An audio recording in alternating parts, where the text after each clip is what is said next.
Today we're diving into the songwriting that shaped one of the most iconic rock bands in history.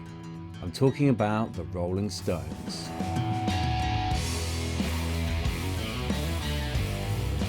They've been cited as one of the greatest rock and roll bands in the world, but behind the riffs, the swagger and the attitude lies a songwriting partnership that has defined their music through the decades.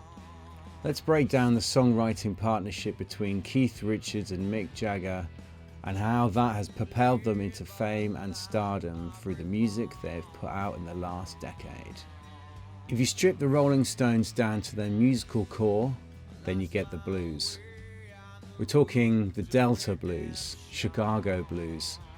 The rhythms and the riffs behind their music and the backbone to their sound has been that core blues sound that's been present throughout their career. They've even been credited as a band who has created the first blues opera. And that's something that really does say a lot about where their roots lie in the music that they write. From the earliest recordings, they weren't trying to reinvent the wheel. They were trying to honour their influences and their roots.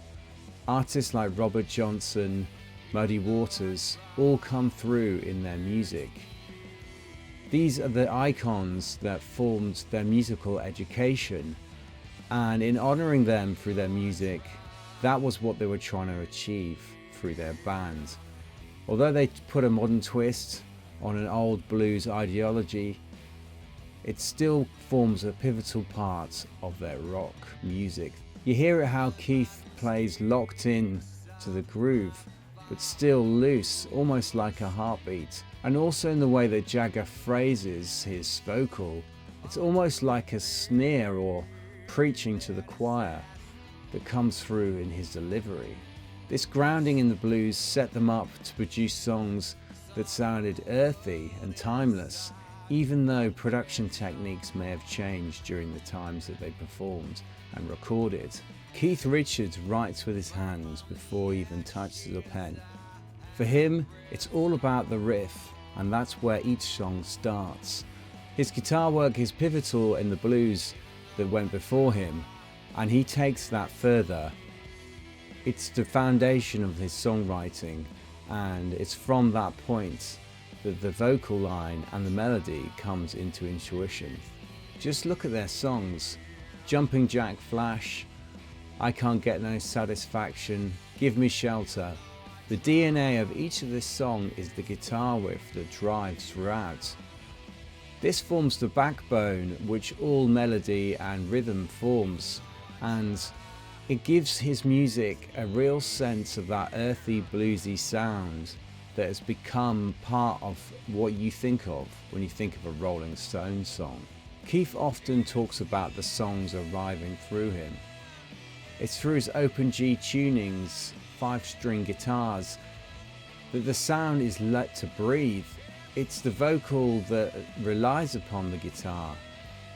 It's something that drives the song in a way that is open and earthy. And it's this that gives the Rolling Stones their swagger.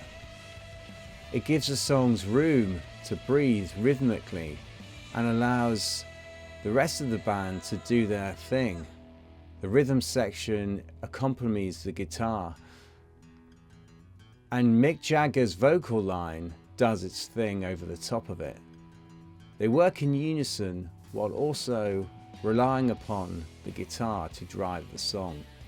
It's almost like when Keith finds the right riff, the song builds around it. That's an approach that I take to my music as well. I often find myself coming up with a riff first and then building a vocal line and lyric on top of it. And it's in this way that, through my influence of the blues, I try to produce the same kind of earthy music and has a classic sense of timelessness. Mick Jagger is underrated as a lyricist. It's his swagger as a frontman that often takes the limelight, but if you look deeper, then you see that he has a real sense of cynicism, sarcasm, and poetry to his lyrics. His lyrics are right on the edge between polished and raw, He can be political and powerful while also staying emotional and not drawing away from the humanity of his words. Paint It Black dives into darkness and simplicity. Give Me Shelter channels dread and despair from the chaos of the era. And Wild Horses shows a vulnerability and emotional context to his songwriting. Mick writes words that feel lived in, like coming from the center of the mess before the dust has settled. It's what gives his words life and meaning and emotion, and it's often underlooked in the Rolling Stones' music. The magic of the Stones comes from the balance between Mick and Keith. Keith brings the foundations and the rawness of the music, while Mick brings the structure and also the emotional context in which the song operates. They clash, they argue, and it's that tension that brings the magic of the Rolling Stones together. They don't always agree, but it's that dynamic that brings their songwriting energy and power, and it's what connects to audiences.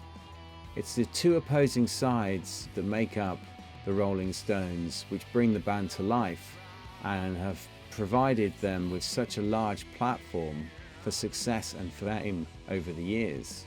Where other bands might have cracked under the pressure of the conflict, the Rolling Stones have found a way to make that work, and it shows a real testament to the ethic of the band and how they've managed to stay consistent over the years.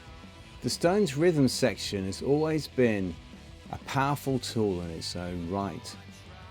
Charlie Watts' drumming has always kept the band together. Although Keith might lead and the swagger might be provided by Jagger, the rhythm section also forms the skeleton of the band, even though it's fleshed out by the other members. And that adds to their sense of a live band as well. It's a driving beat, which is always really important to rock music and the blues in which they came from. The groove is never robotic, it's human and alive, and slightly behind the beat in all the best ways, in a musical way and a musical sense that is very pleasing on the ear and gives the band that loose but also connected sense on stage and in the recording studio. And it's this rhythmic feel that informs their writing. The Stones don't lean on complex guitar, chords or solos. It's all about feel, and it's in this way they've stayed fresh for so long. They don't rely on gimmicks. They use something which has become almost a catchphrase of their songwriting. It's their influences which have come together over the years to inform a songwriting ethic that stays fresh even today. Over the decades, their sound and songwriting has evolved. They moved from blues worship to rock anthems, to psychedelic experimentations, to songs that fill stadiums and crowds alike. It's this evolution that's kept the band fresh. Although they are seen as a blues rock band, there's definitely more to them than just that. Some songs feel very much of the time, the 60s era in which they grew. But also other tracks have that blues rock element to it, which they pioneered. This is not a band that stayed consistent with their sounds. Although there is a quintessential Stones sound, they have moved on and they have changed genres, if not subtly, through their music. This has meant they have kept current and fresh, and as maybe one or two band members have dropped over the years, they've stayed consistent in their rock and roll ethic. So that's the secret behind the Rolling Stones songwriting. It's all about feel and capturing that sound in a bottle and preserving it through recording or a live stadium performance. Hope you guys enjoyed the video. Drop in the comments below what your favourite Stones song is. And also I have an ebook out at the moment on how to do songwriting yourself if you're a beginner or more of an experienced pro. I'll see you guys next time.